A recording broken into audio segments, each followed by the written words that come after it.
Chamber খুলি medicine বিশেষজ্ঞ বুলি 15 বছৰে চিকিৎসা কৰি আহিছিল। আৰু যেটো জানে যে অসমত এতিয়া আমাৰ বহুত দিনকৈ ফেক ডক্টৰ ওলাইছে, কিছুমান ডক্টৰ নহৈ পেলাই তেনেকৈ ডক্টৰ চিম্বল লৈ পেলাই কিছুমানে ঘূৰি ফুৰে, সেইবিলাকো আমাৰ নজৰত আহিছে। আমি সেইখিনিও আমি এতিয়া পৰ্যায়ক্ৰমে আমি গোটেইখিনি বস্তু আমি ইনভেষ্টিগেশ্যন কৰিবলৈ আগবাঢ়ি আছোঁ। যোৰহাটৰ মাজমজিয়াত ভুৱা মেডিচিন বিশেষজ্ঞ। যোৰহাটৰ ডক্টৰ AK গগৈ হেল্থ ক্লিনিকৰ বিৰুদ্ধে ভয়ংকৰ অভিযোগ। স্বাস্থ্য বিভাগৰ যুটীয়া সঞ্চালকৰ দৃষ্টিগোচৰ হৈ এই চেম্বাৰ চলাই থকা হোমিঅ'পেথ গৰাকীৰ বিৰুদ্ধে ডক্টৰ আমাৰ যদি প্ৰাইভেট প্ৰেক্টিছ কৰে বা কোনো ফাৰ্মাচীত বহে, তেওঁলোকে কিন্তু আমাৰ গভৰ্ণমেণ্টৰ এটা আছে যে ক্লিনিকেল এষ্টাব্লিছমেণ্টৰ তেওঁলোকে ৰেজিষ্ট্ৰেশ্যন কৰিব লাগে। আমাৰ যেতিয়া সেই ৰেজিষ্ট্ৰেশ্যন থাকে তেতিয়া আমি মানে জানো যে সেই ডক্টৰজন ঠিকে আছে। কিন্তু আমাৰ এটা কমপ্লেইন এটা আহি গ'ল, আমাৰ ডক্টৰ্ছ ক্লাব আছে, ডক্টৰ্ছ ক্লাবৰ পৰা এটা কমপ্লেইন পাইছিলোঁ যে সেই এখন প্ৰেছক্ৰিপশ্যন এখন শ্বেয়াৰ কৰিছিলে।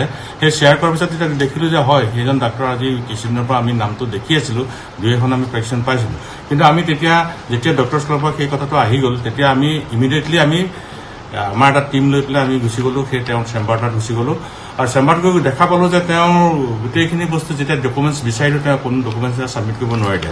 ছাবমিট কৰিব নোৱাৰাৰ পিছত তেখেতক অফিচলৈ মাতি আনিলোঁ। মাতি অনাৰ পিছতে তেখেতক ক'লোঁ যে হয় আপুনি ছাবমিট কৰক, নহয় আপুনি ক্ল'জ কৰক চেম্বাৰ। হয় আমি সেইটো ছাবমিট কৰিব নোৱাৰে, সেইকাৰণে আমি তেখেতৰ চেম্বাৰটো আমি ইমিডিয়েটলি ক্ল'জ কৰি দিছোঁ। আৰু তেওঁৰ যিখন আমি আগতে ক্লিনিকেল ষ্টুডেণ্ট এখন হেমিঅ'পেথিকৰ কাৰণে এখন তেওঁ দিছিলোঁ, সেইখনো আমি তেওঁ মিছ ইউজ কৰাৰ কাৰণে আৰু তেওঁক সেইখনো অলৰেডি কেঞ্চেল কৰি দিছোঁ।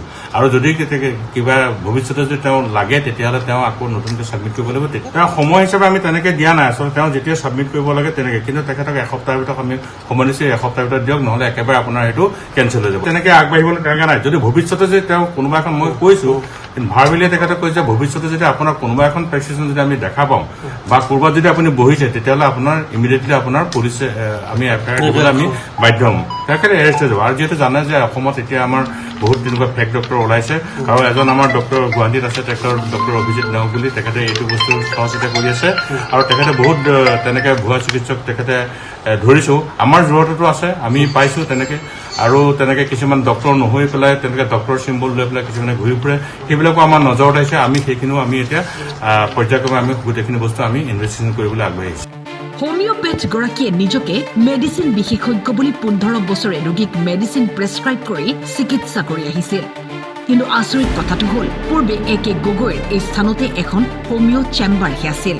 তাৰ পাছত মেডিচিন বিশেষজ্ঞ বুলি চিকিৎসা কৰি আছে। আমাৰ ছাৰজন আছিলে ডাক্তৰ মৎসন শইকীয়া, তেখেতে গম পোৱাৰ লগে লগে অতি শীঘ্ৰে তেখেতে গোটেইটো এটা সৰজমিন তদন্ত এটা তেখেতে কৰি পেলাই এই তদন্তটোৰ ভিত্তিত তেখেতে 8/7 এখন তেখেতে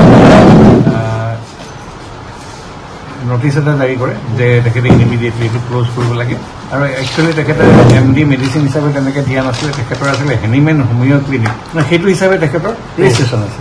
আমাৰতো ইয়াতে যিটো CA প্ৰভিজন আছে ৰেজিষ্ট্ৰেশ্যন নাম্বাৰ, এইটো ইনষ্টিটিউশ্যন আমি লগে লগে টাৰ্মিনেট কৰিছোঁ, যি নহওক লাগিলে হোমিঅ' হওক বা যিয়েই নহওক। আৰু তেখেতক অ'নাৰ যিটো অশোক কুমাৰ গগৈ আছিলে তেখেতক ফ্ৰেছ এপ্লিকেশ্যন দিবলৈ তেওঁ অন্য হয়তো তেখেতে ভৰিব পাৰে। ইতিমধ্যে চিকিৎসকজনলৈ জাননী প্ৰেৰণ কৰা হয়। এসপ্তাহৰ ভিতৰত নথি পত্ৰ দাখিল কৰিব নোৱাৰিলে বিভাগে আইনগত ব্যৱস্থা গ্ৰহণ কৰিব বুলি স্পষ্ট কৰে। যোৰহাটৰ পৰা জিন্তু দেওধাই ফুকনৰ ৰিপৰ্ট, টাইম 8।